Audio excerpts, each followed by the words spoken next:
자, 그럼 49쪽의 주택용으로 한번 가보도록 할게요. 49쪽. 그 이번 주 이제 첫째 주 수업은 아마 쌤들 전부 다 저기 오리엔테이션 앞으로 강의 어떻게 진행할 거다라는 얘기를 하고 공부 방법 전반적인 방향 제시를 할 건데 요 강의가 좀 상당히 중요합니다. 첫 번째 공부 방향 제시를 갖다가 한 번 듣지 마시고 두 번, 세 번 들으시면서 방향 제시를 잘 따라와 주셔야 됩니다. 자기 방법으로 고집하지 마시고 공부 방법은 각 과목 교수님들이 제시하는 방법을 그대로 따라 주셔야 됩니다. 그러니까 그 학창 시절에 공부를 하다가 많이 잘하셨던 분들 같은 경우는 오늘 그 손 들어볼래? 학창 시절에 나는 공부 잘했어. 엄청 잘했다. 그 잘했어요? 그런 분들 못했어요? 많이 몇 등 했어요? 많이 못했어요. 말도 못해요? 네. 학창 시절에 이제 공부를 엄청 잘했던 분들 같은 경우는 자기 나름의 공부를 고집하는 경우가 좀 있어요. 그러니까 여기 등수를 매기는 시험, 고득점을 해야 되는 그런 시험이 아니고요. 이렇게 전과목 고루 합격만 하면 되는 시험이다 보니까 또 저희는 이 업계 오래 있었고 항상 전문가 조언을 받는 게 상당히 중요합니다. 그러니까 제가 좀 안타까운 경우가 이렇게 합격한 한 사람한테 공부 방법을 전반적인 조언을 다 받는 경우도 있어요. 전문가가 아닌데. 그런 경우는 이제 약간 주관적일 수가 있습니다. 그러니까 저희 같은 경우는 아주 평균적으로 많은 수험생들을 봐왔으니까요. 저희가 제시하는 방법을 좀 잘 따라와 주셔야 될 것 같습니다. 아시겠죠? 예. 그러니까 공부하시다가 또 중간중간 질문 같은 거 있으시면 언제든지 질문하시거나 아니면 뭐 이렇게 댓글 같은 거 달아주시면 제가 답변 드리고 그렇게 하도록 할 거예요. 그러니까 앞으로 방향 제시는 제가 많이 해드리도록 할 테니까 제가 제시하는 방법을 그대로 잘 따라와 주시면 당연히 좋은 결과 있으실 것으로 판단이 됩니다. 그리고 제가 올해는 뭐 그 수업 외적으로도 그 시험장 가서 어떻게 하면 좋겠다 이런 잔소리를 좀 많이 할 거예요. 그 안타까운 일들이 많이 발생하니까 시험장 가서 그런 일도 할 거니까 한번 생각해 주시고 한 1일차 과목 같은 경우는 제 욕심 같아서는 이제 혹시 동차를 목표로 공부하시는 분들은 한 4월 달에 계론민법 둘 다 학기점수 나왔으면 좋겠거든요. 한 4월 달에. 그럼 시험이 이제 10월 달이라고 생각하지 마시고 시험이 4개월밖에 안 남은 겁니다. 4개월밖에 안 남았다고 생각하시고 1차 과목을 갖다가 중간중간 문제도 푸시면서 열심히 따라와 주시는 겁니다. 루즈하게 따라오지 마시고 1차 과목을 4월 말 정도까지 계론민법을 둘 다 60점 이상 만드는 것을 목표로 한번 따라와 주시면 좋을 것 같습니다. 저도 그렇게 강의를 할 테니까. 알겠죠? 그러니까 시험이 4개월밖에 안 남았다라고 생각하시면 지금 잠이 옵니까? 누구 탈 수가 없는 상황이지. 그러니까 우리 4월 달까지 1차 과목 두 개 다 50점 이상 한 60점 가까이 만들고 그때 이후로 이제 2차 과목도 점수를 좀 이렇게 확보해 나가면서 그렇게 공부를 한번 해보자. 그런 작전을 한번 써보자라는 취지니까 오늘은 첫날이니까 제가 너무 무리해서 진도 나가지는 않도록 하겠습니다. 그냥 그 정도 하고 다음 주부터 이제 좀 본격적으로 수업을 제대로 빡세게 다음 주 특히 이제 수요공급이로 수업 들어가거든요. 빡세게 한번 그렇게 생각하시고 오면 좋을 것 같습니다. 그리고 수업은 웬만하면 제가 다음 주부터는 웬만하면 50분 강의에 10분 휴식, 50분 강의에 10분 휴식을 맞춰드릴게요. 오늘은 이제 오리엔테이션 강의를 하다 보니까 중간에 말을 끊을 수가 없어가지고 약간 1시간 넘는 강의도 있고 뭐 아니면 30분밖에 안 되는 강의도 있고 그런 것 같은데 수업은 웬만하면 50분 강의에 10분 휴식, 50분 강의에 10분 휴식 이렇게 맞추어 드리도록 하고 웬만하면 2시를 넘기지 않도록 하겠습니다. 2시 넘기면 또 배고파하시고 막 예전에는 저기 많이 해주면 좋아했었어요. 우리 막 10, 지금은 20, 30회 시험 아닙니까? 그죠? 15회, 16회, 17회 이럴 때는요. 그 오래 해주면 막 2시 반까지 해주고 막 그러면 엄청 좋아하고 3시까지 하면 막 존경하고 막 그랬어요. 우리를 위해서 저렇게 밥도 안 먹고 저렇게 해주나 막 고정하고 막 그러는데 요즘에는 2시만 넘으면 막 지랄하고 그래요. 수험생들의 어떤 트렌드가 좀 바뀐 것 같은데 그것도 못 잡으면 안 될 것 같아요. 선생들이 이제 그 지랄까지 받으면서 강의를 할 필요가 없는 거잖아, 그죠? 예, 그러니까 뭐 끊고 다음에 하면 되고, 그죠? 예, 그렇게 하면 되는 거니까 그렇게 한번 해보도록 하겠습니다. 그러니까 2시 맞춰 드릴 테니까 너무 지랄하지 마세요. 예. 지금 와서 1시간 다는 게 아니고 2시쯤에 수업 맞춰 드리겠다 뭐 그런 얘기입니다. 아시겠죠? 예. 그러니까 50분 강의, 10분 휴식, 50분 강의, 10분 휴식 시켜 드릴 거고요. 중간중간 한 2월 달부터 우리 이제 2만 원 행복에서 특강도 있을 거예요. 그 특강도 꼭 들어주시고. 그래서 우리 1차 과목 같은 경우는 특히 4월 말까지 60점 만들어 봅시다. 알겠죠? 예, 그렇게 만들어 가지고 한번 합격해 봅시다. 별거 아니야.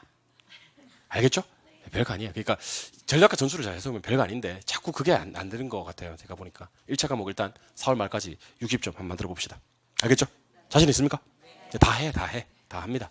그러니까 저 학점이 공부 못하신 분들도 제가 다 합격시켜 드리고 그렇게 할 거니까 너무 걱정하지 마시고. 알겠죠? 예. 자, 그럼 우리 아까까지 이제 뭐를 했었냐면 토지를 했었단 말이에요. 자, 우리 공부했던 거 복습 한번 쭉 한번 해볼까요? 우리가 처음에 이제 여러분들이랑 복합 개념의 부동산에서 법 경기 했단 말이에요. 협의 강의는 법, 토지 거정 청물은 둘 다 박아놓고 준부동산 없느냐 있느냐로 구분했고 준부동산은 등기 등록의 공시 방법을 갖춤으로써 부동산에 준하여 취급되는 객체로서 기계재단 기타가 있다 그랬었고 자산자본 생산요소 소비재 상품은 경제적 측면 자연공간, 위치 환경은 기술적, 물리적 측면 토지 건물을 일체로 처리해서 활동의 대상으로 삼는 것은 복합부동산 건물 하나의 주거용도와 상업용도가 같이 있는 경우는 복합건물 그렇게 얘기했었던 것 같아요. 토지정착물은 종속과 독립이 있는데 독립 4개 건물, 명인방법 갖춘 미분리 과실, 명인방법 갖춘 수목이나 등기된 임목, 타인 토지에 경작된 농작물 부동산 정착물에서는 정착물과 동산이 있는데요. 정착물과 동산을 구분하는 기준이 4가지 있다 그랬어요. 부착, 성격, 의도, 관계. 그래서 우리 뭐 쉽게 제거할 수 없으면 정착물, 쉽게 제거할 수 있다 하더라도 효용이 지장을 주면 또 정착물. 그다음에 처음부터 위치나 용도에 맞도록 제작된 것도 정착물, 영구적이면 정착물, 임대인이 설치하면 정착물, 불분명해도 정착물, 경작 목적이 아닌 수목, 자연식생, 단연생 식물 이런 것들 싹 다 정착물. 동산으로 취급되는 게 3가지가 있는데요. 임차인 정착물, 경작수확물, 가식 중에 있는 수목 이런 것들은 동산으로 처리한다 그랬습니다. 토지 분류에서 지목이 28개 있었어요. 지목. 이건 꼭 지목인 걸 찾아라 아닌 걸 찾아라고 하기 때문에 지목만 제가 11개를 제시를 했었어요. 일단 전답, 과수원 다 지목이에요. 대하고 공장용지 다 지목이에요. 그다음에 뭐 제방, 뭐 국어, 유지, 그죠? 그다음에 하천, 그다음에 종교용지, 사적지 요 11개가 지목이고 나머지는 지목이 아니라 그랬습니다. 그래서 뭐 저수지란 지목도 없었고 사찰용지란 지목도 없었고 유휴지도 지목이 아니라 그랬습니다. 유지까지가 지목이지 유휴지도 지목이 아니라 그랬던 적이 있었어요. 주상까지는 대라 그랬고요. 주상공까지 택지, 요걸 받고 건축이 안 되는 땅까지를 부지 이렇게 했었고 받고 개념이 항상 중요하다고 그랬었습니다. 그다음에 택지농짐지 상호간에 전환되면 후보지고요. 택지농짐지 내에서 전환되면 이행지인데 후보지 이행지는 전환되고 있는 과정의 토지를 말하지 전환된 토지를 말하지 않는다는 것도 유념하셔야 됩니다. 그다음에 후보지 이행지를 감정평가할 때는 전환 후가 맞는데 성숙도가 너무 낮거나 완만할 때는 전환 전으로 보기도 한다.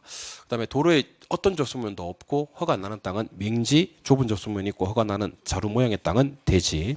그다음에 지번 붙여서 등기 등록하는 땅은 필지, 가격 수준이 비싼 땅은 획지. 둘 다 면적 단위는 아니다. 뭐 그런 얘기가 됐었죠. 토지 위에 건축물이 없는 땅, 나지, 있는 땅은 건부지. 나지는요 건물 없어요. 공법상 제약은 있어요. 사법상 제약도 없어요. 통상적으로 건부지는 감가되고 나지가 비싼 게 원칙인데 건부 감가. 정부가 개입해서 규제를 강화해버리면 나지가 퀵 죽어버리면서 건부 증가되는 경우도 있다.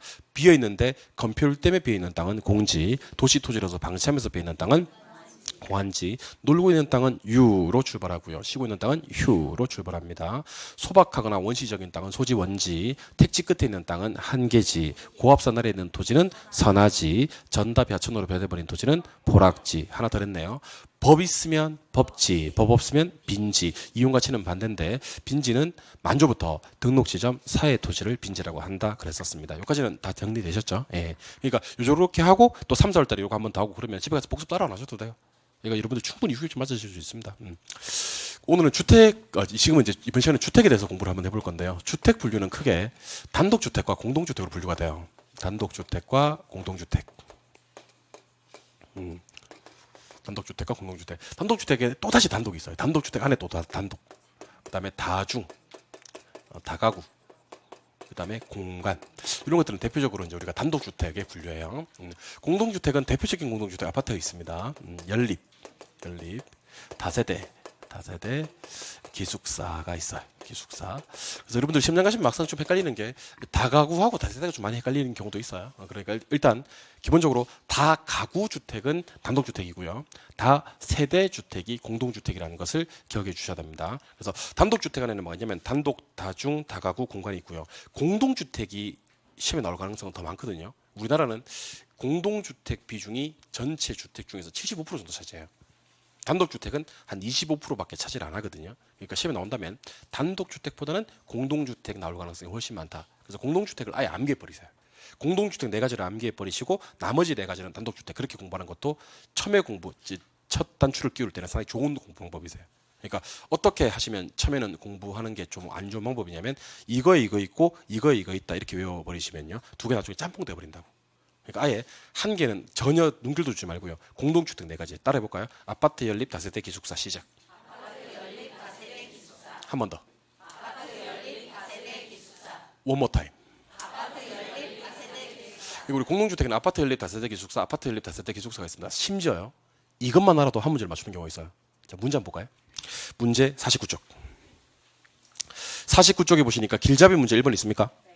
주택의 분류 중에서 공동주택 유형으로 틀린 것을 찾아라. 그런 말 있죠? 다시 절 보세요. 다시 잠깐 절 보세요. 공동주택 네 가지 보지 말고 시작.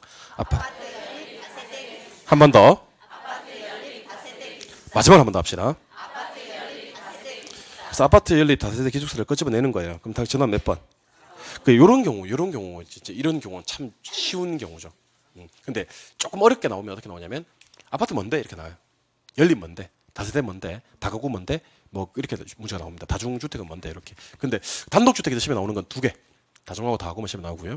공동주택에 시험에 나오는 건 3개. 아파트 연립 다세대가 시험에 나옵니다. 그래서 우리 몇 지 산다? 5지 산다. 그러니까 분류는 할 줄 알아야 되고요. 시험에 나오는 것은 총 5개가 시험에 나올 가능성이 있습니다. 그래서 칠판 한번 보실까요?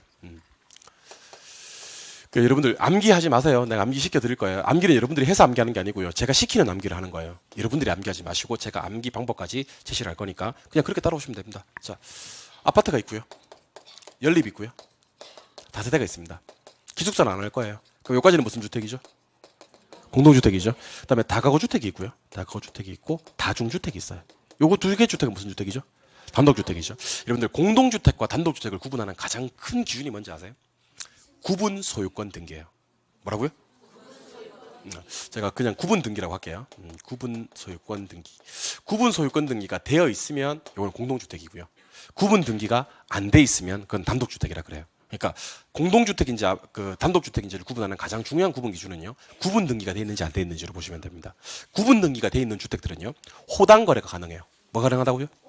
그러니까 101호, 201호, 301호 하는 호당 거래가 가능하고요. 구분 등기가 안 돼 있는 단독주택의 경우에는 호당 거래가 불가능한 거죠. 여러분들 흔히 우리가 얘기하는 빌라 있죠, 빌라. 빌라는 호당 거래가 돼 안 돼? 걔는 공동주택이에요. 이해하셨어요? 우리 흔히 얘기하는 원룸 투룸 하는 거 있잖아요. 원룸 투룸에 가면 101호, 201호 있어요, 없어요? 있죠. 근데 걔는 호당 거래가 안 되는 거죠. 그럼 사고 싶으면 어떻게 해야 돼요? 한 동 전체를 거래 대상으로 삼아야 되는 겁니다. 그게 단독주택이 되는 겁니다. 무슨 이해하셨어요? 누가 여러분들한테 공동주택과 단독주택을 구분하는 가장 큰 기준이 뭐냐라고 물으면 구분등기라고 얘기하시는 겁니다. 구분등기가 되어 있으면 호당거래가 되고 구분등기가 안 돼 있으면 호당거래가 안 돼요. 그래서 우리 상가 같은 경우도요. 통으로 사야 되는 상가들이 있어요. 그런 상가들은요. 호당거래가 불가능한 거예요. 이해하셨어요? 근데 전체가 아니고 호당거래가 가능한 그런 상가들도 있단 말이에요. 주택도 마찬가지라는 거죠. 호당거래가 되느냐 안 되느냐로 공동과 단독주택으로 구분한다는 겁니다. 이때 아파트는 뭐를 아파트라고 하냐면 주택으로 쓰는 층수가 5개층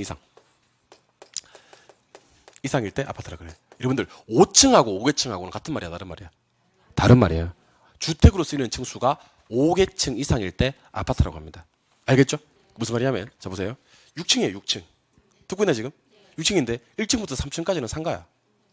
듣고 있어요? 그리고 4, 5, 6층이 주택이야. 그럼 주택으로 쓰이는 층수가 몇 개야? 3개지. 그럼 얘는 아파트가 아닌 거예요. 무슨 이해하셨어요? 아파트가 되려고 그러면 주택으로 쓰이는 층수가 5층이 아니고 5개층. 5층하고 5개층 같은 말이야, 다른 말이야? 그럼 6층이라도 5개층이 안 될 수도 있는 거네? 8층이라도 5개층이 안 될 수도 있는 거네? 그러니까 5개층, 주택으로 쓰이는 층수가 5개층 이상이면 아파트라 그래요. 면적 관계 없습니다. 그러면 주택으로 쓰이는 층수가 4개층 이하면 연립이나 다세대예요. 듣고 있나? 그다음에 주택으로 쓰는 층수가 3개층 이하이면 요거는 다가구나 다중이 되는 겁니다. 무슨 말 이해하셨어요? 예. 그러면 단독주택이 넘을 수 없는 4차원의 평, 넘사벽이라고 그러거든요. 넘사벽이 일단 3개층이에요. 그러니까 4개층부터는 뭐고? 공동주택이 되는 거지. 물론 5개층은 뭐고?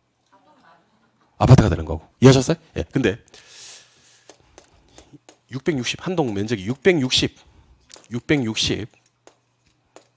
660이면 이게 저기 면적으로 치면 한 200평 정도 돼요. 200평.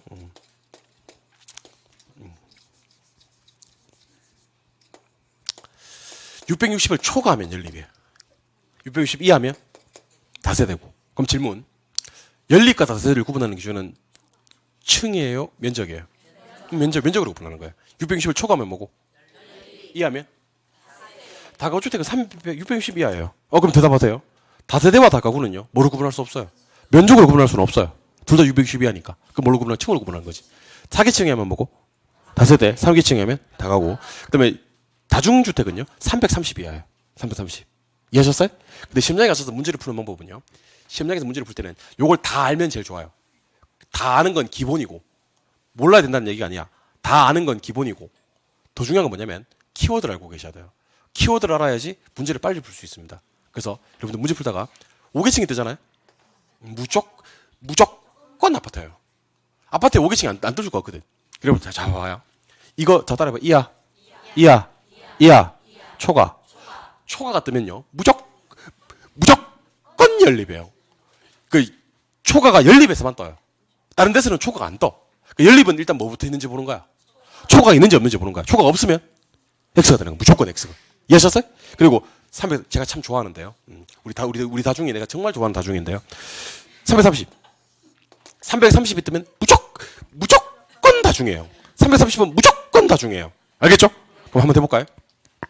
5계층 무조건 아파트예요. 초가는. 그다음에 330은 그러니까 이게 그게 어렵지 않은 게 나중에 되면 어떻게 되냐면 자 보세요. 순서는 이 순서예요. 보세요.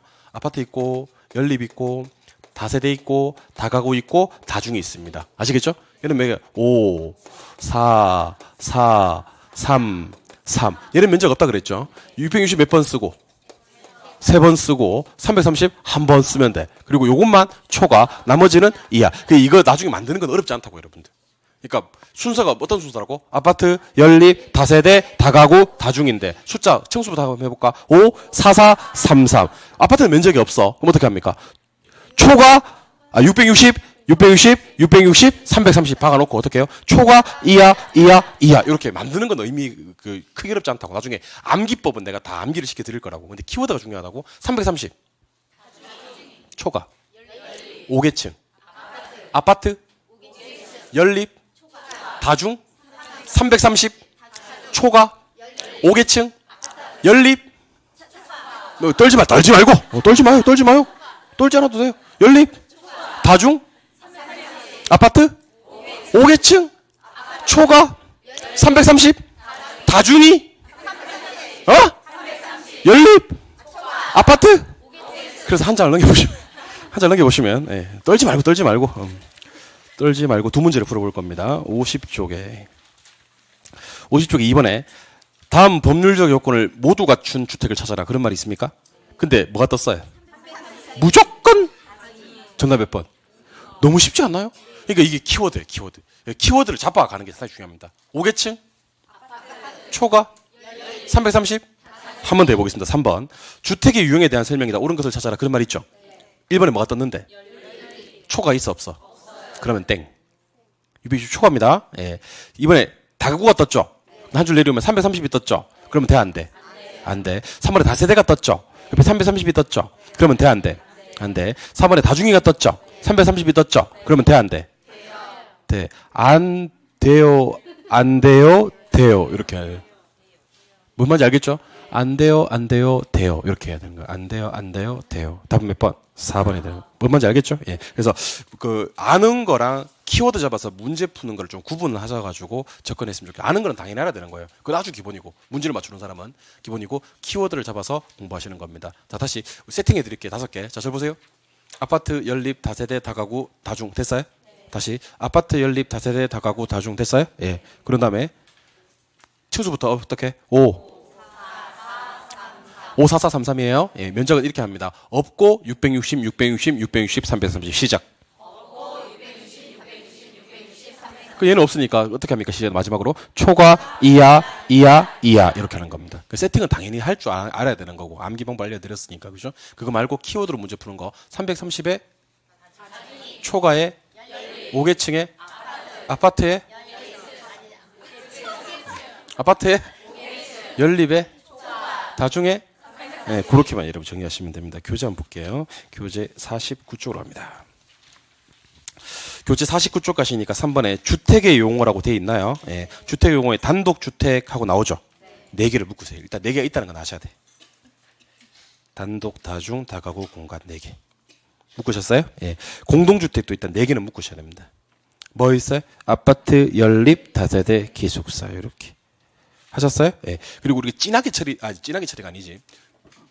색깔이 다른 걸로 돼 있는 걸 한번 읽어보겠습니다. 동남이 이번에 다중주택은 얼마 이하이고 330 이하이고 3계층 이하. 돼 있나요? 예. 다가구주택은 몇 계층 이하고? 3계층 이하고 660 이하. 물론 19세대 이하는 참고하시고요. 공동주택 아파트 가볼까요? 몇 계층? 연립은 660을 뭐하고? 초과하고 4계층 이하. 다세대는 660 이하의 4계층 이하. 이렇게 돼 있죠. 그렇죠? 예. 그래서 누가 여러분들한테 다세대와 다가구의 차이점이 뭐냐 이렇게 물어요. 누가 여러분들한테 다세대와 다가구의 차이점이 뭐냐. 일단 법률적으로 이렇게 다릅니다. 다세대와 다가구는 둘 다 얼마 이하인데? 660 이하인데 4계층 이하면 뭐고? 다세대고 3계층 이하면 가구다. 요거는 이제 법적으로 그렇게 된 거고, 여러분들이 얘기해 줄 때는 꼭 무슨 얘기를 해줘야 돼요? 구분등기. 그럼 다세대 주택은 무슨 주택이라서? 공동주택이라서 구분등기가 돼 있어. 호당거래가 되고, 다가구 주택은 무슨 주택이라서? 단독주택이라서 구분등기가 안 돼 있어. 호당거래가 불가능하다. 이렇게 얘기해 주시면 단독주택과 공동주택에 대한 구분, 특히 다세대와 다가구에 대한 구분을 하실 수가 있게 되는 겁니다. 그래서 가장 안 좋은 정답이 다세대와 다가구의 차이점이 뭐냐라고 물었을 때, 다세대는 여러 세대가 살고 다가구는 여러 가구가 사나? 막 이렇게 얘기하시는 일이 있어서는 안 되지 않겠나라는 생각. 수수료는 다 받아먹으면서 다세대와 다가구도 구분 못 해주고 그러면 안 된다는 겁니다. 알겠죠? 예. 그렇게 얘기하는 사람들은 왜 그런다 그랬어요? 결혼생을 잘 못 만나가지고, 결혼생을 잘 못 만나가지고, 다세대와 다가구도 구분하지 못하는 사람이 되지 않았나 하는 생각을 해보게 됩니다. 오늘은 여기까지 할게요. 여기까지 하고, 다음 주에 이제 본격적인 수업입니다. 사실은. 본격적인 수업으로 부동산의 특성과 속성, 요거 들어갈 거고요. 그 다음에 부동산학 강론에서 이제 드디어 수요 공급 이론, 경기 변동 이론, 이렇게 순서대로 일단 나가도록 하겠습니다. 수업 잠깐 제가 말씀드리고 마무리하겠습니다. 수업은 이제 오늘 총론하고 다음 주에 경제론을 하지 않습니까? 그죠? 1월, 2월 달부터 그 다음에 바로 투자론을 할까 싶어요. 그러니까 수요 공급 이론이 끝나고 나면 투자론. 수요 공급 이론, 투자론 하고 나서 끝나고 나면 바로 감정 평가론을 하고 그 다음에 순서대로 진행을 하고 싶습니다. 그래서 중요도가 높다고 했던 거 있지 않습니까? 그죠? 그런 것들을 먼저 해서 여러분들 반복할 시간을 제가 좀 많이 벌어드리고 싶은 생각이 들어요. 무슨 말인지 모르시는 분들은 원래 오던 시간에 학원 오시면 제가 알아서 수업을 진행하도록 하겠습니다. 아시겠죠? 예. 그래서 1월달, 2월달 어떤 자료를 가지고 공부할까 고민을 많이 했었는데요. 1월달, 2월달에는 제가 중간중간 자료가 나갈 수도 있는데 특별히 자료를 안 내고요. 1월달, 2월달에는 교재에 있는 문제를 갖다 자꾸 한번 풀어드리고 싶어요. 이런 문제들이 나옵니다. 이런 문제들이 나옵니다 하고 문제들을 중간중간 풀어드리는 것으로 진행을 하도록 하겠습니다. 그래서 문제풀이를 먼저 시작을 할 거니까 여러분들은 오늘 진도 나간 데까지 중간중간 길잡이 문제 우리가 안 풀고 넘어왔던 거 있지 않습니까? 그죠? 그리고 싹 다 푸시기 바랍니다. 그러니까 안 풀리면 어떻게 한다? 4단계 패스하는 게 아니고 안 풀리면 패스하는 게 아니고요. 패스하는 게 아니고 문제 읽고 지문 읽고 정답 읽고 해설 읽고 이렇게 하라 그랬습니다. 패스하지 마세요. 알겠죠? 예. 그래서 내가 자꾸 복습을 해드리는 거예요. 아시겠죠? 예. 오늘 고생 많이 하셨고요. 다음 주 수요일까지 힘찬 한 주 되시기 바랍니다. 수고하셨습니다.